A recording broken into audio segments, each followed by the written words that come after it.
YouTube, we are back in front of the greenhouse. If you didn't watch the previous video when I was in here planting onions, the video will be up here, so click that. Today we will be talking about how I prep the soil in this greenhouse. I've never worked this soil, I don't know what's been planted in there, but I'm sure I'll be coming up to some surprises. I'll also be transplanting a few vegetables in here that I have from the inside of the house. I think one of them are beans and peas that I'm doing for sure, and I can't really remember what else I was planning on, so I guess we'll have to figure that out when I get in there. Alright, so after I turn over the soil, pull out all the garbage that's in there when I find it, and transplant the plants that I'll be putting in there, I'll be installing a water system to help with the watering. But first, alright, so last time you saw the chickens, it was 3 weeks ago, and things have changed a little bit. I changed up their setup just this morning because they have gotten a lot bigger, and so they needed a little bit more space. You could hear them clucking at each other this morning, and just kind of the past couple days they've kind of been a little restless being in a box that small. So it's nice to be able to make a little bit of a bigger place here for them. So what I'm going to do is I'm going to put my boots on, and I'll show you their little setup in here.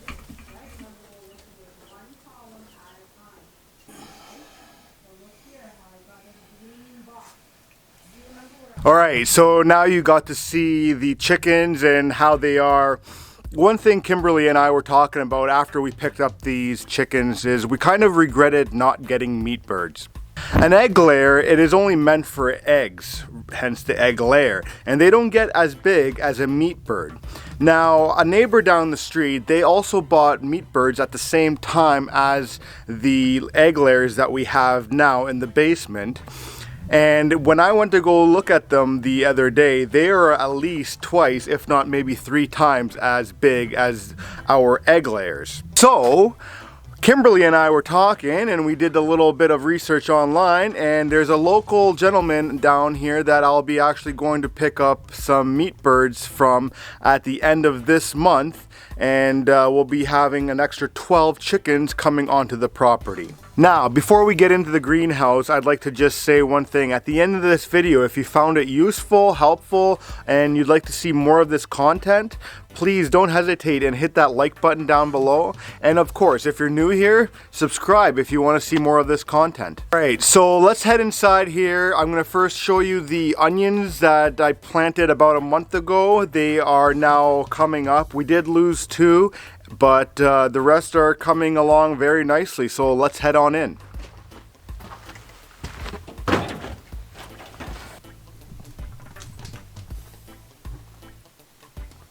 Alright, we are in the greenhouse, and these are the onions that we planted about a month ago. They are coming up really nicely. They're still green.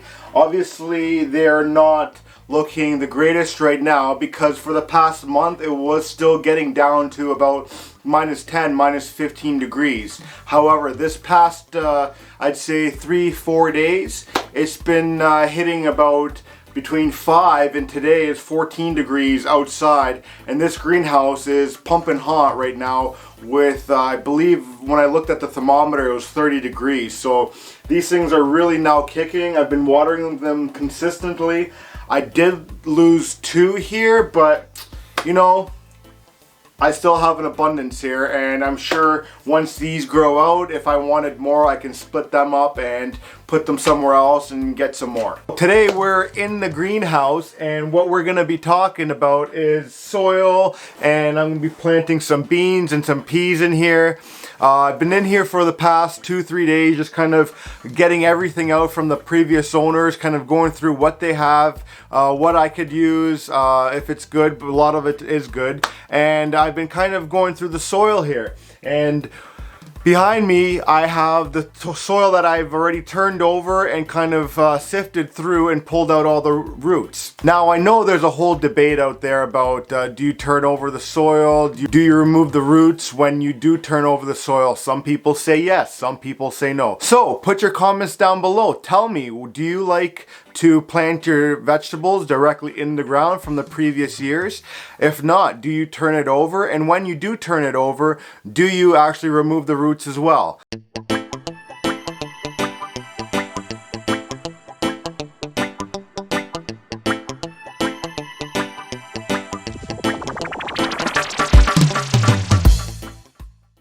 Now the process I took with this soil was I went from the front of the greenhouse and then I worked my way all the way back using a shovel, and I turned everything over and left that soil for 24 hours.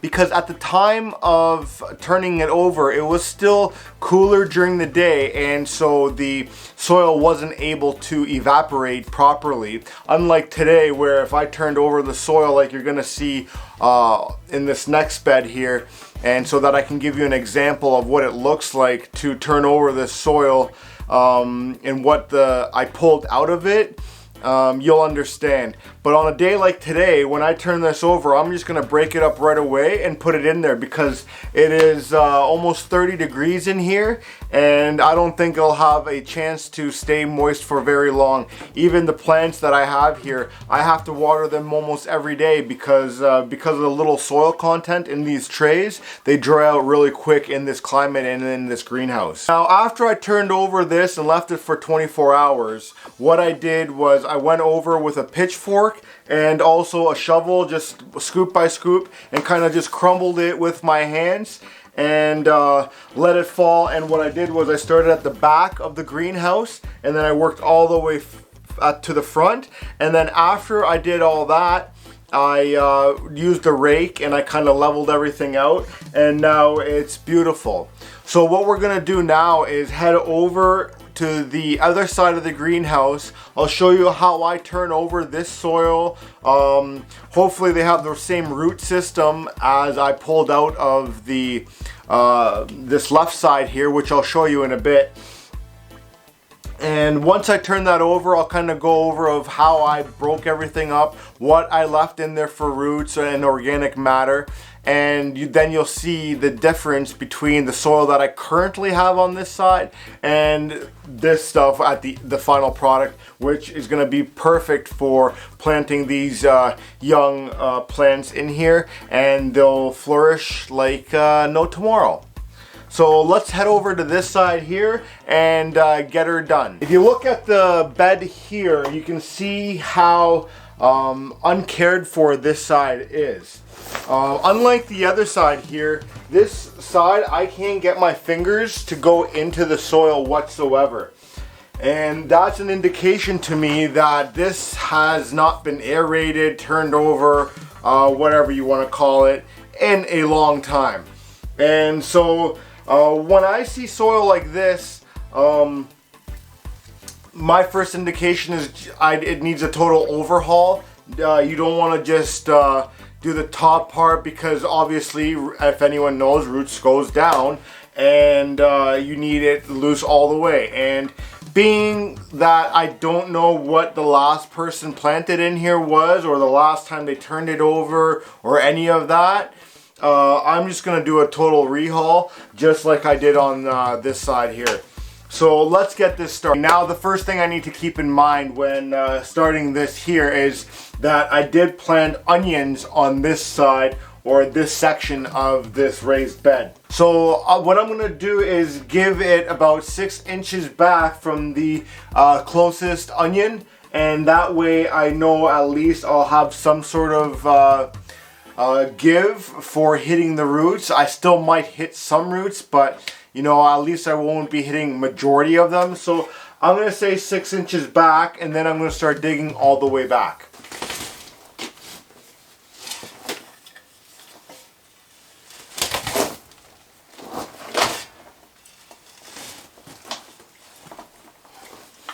So you can see me pushing pretty hard on here, and in this section here I can't break through. Typically on those smaller roots you can just bust right through, but in this section here, just pushing it, I can't get more than 5 inches down. So obviously there's some good roots down in here.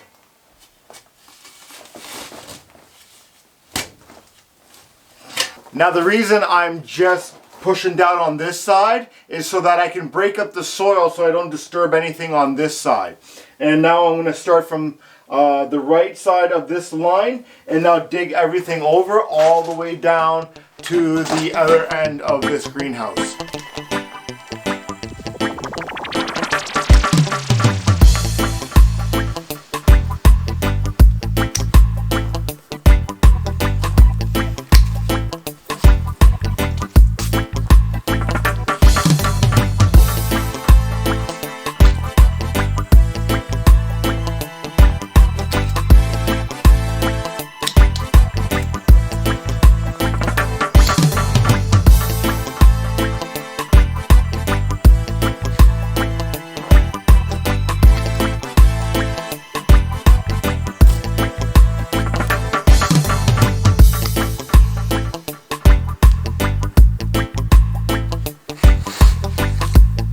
All right, I got the first row started. Now, what I did was I dug straight down as far as I can go till I hit the gravel, and then I stopped. And going along the way, I clipped all the roots with these pruners, shears, outdoor scissors. I don't know what you want to call them. But anyways, you can see I got a lot of roots right here. And yeah, if that's what I have right now for roots, who knows what's gonna happen down at the back. So what I'm gonna do now is I'm gonna work my way back to the back of the greenhouse and pull these roots as they come out, loosen the soil, pull out everything. I noticed I got my mascara a little messy here right now, but you know, it just adds to the appeal.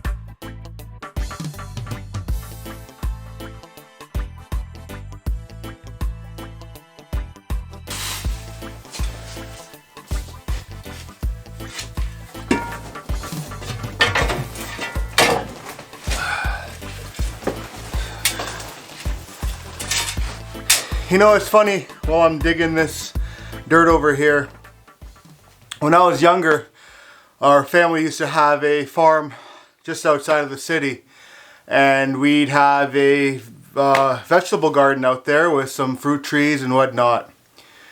And I was probably, I don't know, 8, 9, 10 years old, somewhere in there, and every weekend in the spring we'd drive all the way out to this farm and stop at a place and pick up manure, and there I was in the back of this van holding manure so it doesn't tip over as we're on our way to the garden, or to the farm, should I say. And it was my job as a young guy in the group to always be turning over the soil. Now the garden wasn't in a greenhouse like this, it was outside, and I'd say it was probably, I don't know, 80 feet long and probably 30 or 40 feet wide, and I'd have to do this outside day in, day out for like 2 weekends in a row, Saturday and Sunday, and back to school during the weekday. And you know, I always hated it. And it's funny how, I don't know, 26 years later or whatever, I'm back doing this, and this is a lifestyle that I'm going to be actually doing. So it's funny how you look back in time, and the things that you hated to do when you were younger is something that you strive to do when you're older. And it's just funny how this all comes back full circle. And you know, you don't forget about those old tricks of the trade and the things that you had to do to get the process started and keep that process going, and then harvesting it at the end of the year and all that. So I just thought I wanted to touch on that just as I'm doing this. You know, never take those things for granted that you were taught when you were younger, even though you hated them. Now I gotta get back to this.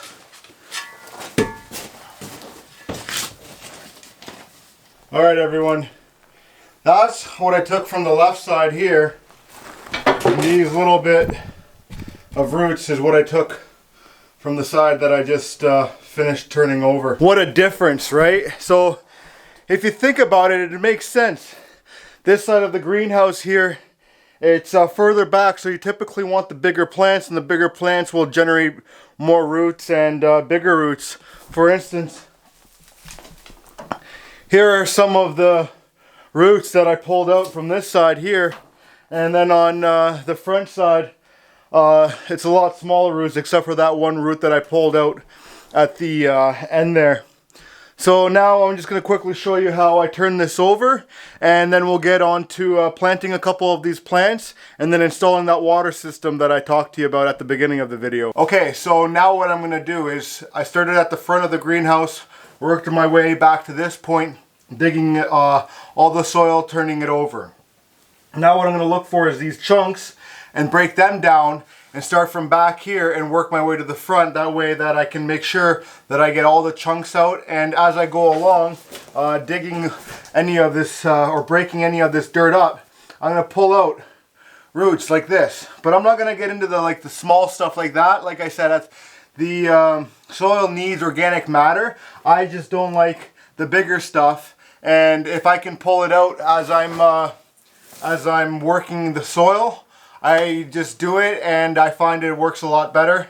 And I'll throw that into the composter, use it in the garden next year, right? So let's get into this. Let's get our hands dirty.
All those roots just from those two beds. Crazy, eh? Alright, so we have some beans and peas planted in these containers up here. And then I also ran a watering system that we got as a going away present from one of our very good friends. And the way this system works, it's called a Oasis Clabber watering system. And basically what it has is you have a container in the back that you can fill up with, I believe it's 10 liters of water. And what it does is works off a 9-volt battery that engages a pump, and the pump will shoot off water in through all these nozzles that I've set up. And depending on the settings that I have, it will disperse the water accordingly. And I just figured I'd toss it in here. I'm not a big fan of different systems and relying on technology or machines. I'd rather just do it manually, but you know, I'll see how it works. It's easy to keep an eye on if something fails or say one of these nozzles get clogged. I'm not gonna get it running right now because I just transplanted these plants, and I gave them a good dousing when I first put them in just manually, so I'll let that dry out and then I'll start letting the unit go. Now, one thing I did realize I'm going to have to do is, because the unit doesn't sit properly on my shelves and the hoses kind of impede the traffic of where I'm going to be putting more plants, I'm going to be moving the container over to the side of the greenhouse and building a little deck or some sort of platform that I can just rest that platform or rest the unit on, and that way the unit is out of the way, the hoses are out of the way, and it's easier for me to get into this side of the bed. Alright, one thing I wanted to go over real quick is the way I planted my peas and my beans in these raised beds. We have fencing along on this side, and the idea is to get the beans and the peas to grow on the fencing and over top here, and that way everything just kind of hangs down. And what I did was I took them out of their pots, and when I put them in the soil here, I didn't plant them straight up and down. I leaned them on this 45-degree angle so that the main stalk shoots over this way, and then that way I can weave them through down through the fencing, just like I did with these ones here. And that way I don't have to force the plant itself. Hopefully you got some good info out of this video. If you have any questions or comments, please feel free to leave us a comment in the comment section below. Anyways, I'll see you on the next video.